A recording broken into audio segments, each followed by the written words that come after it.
Welcome to our channel. Today we how to log into Citi app on iPhone, secure access step by step clearly. Open the Citi app on your iPhone. If you haven't installed the app yet, go to the App Store and download it. Once the app is open, you'll see the login screen. Locate the user ID field at the top of the screen. Enter your user ID carefully.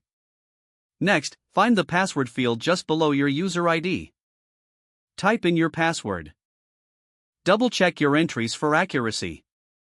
If you want the app to remember your user ID for future logins, tap the checkbox labeled Remember User ID.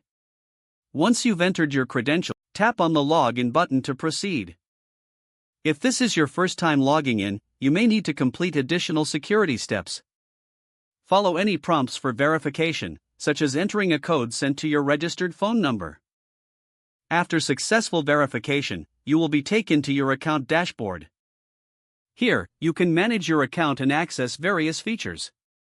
If you encounter any issues, check your internet connection. You can also tap on the Forgot User ID or Password link for assistance. Finally, ensure your app is kept up to date for optimal performance and security.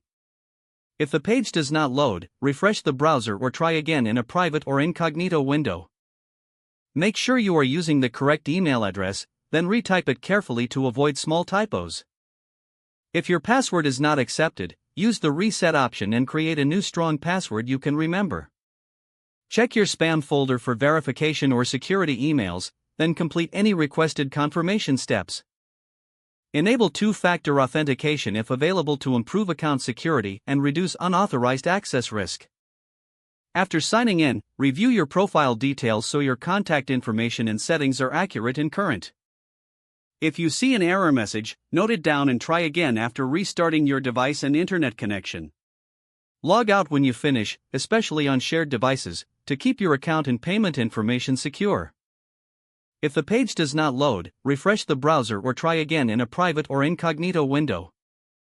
Make sure you are using the correct email address, then retype it carefully to avoid small typos. If your password is not accepted, use the reset option and create a new strong password you can remember. Don't forget to like this video and subscribe to our channel for more step-by-step tech guides.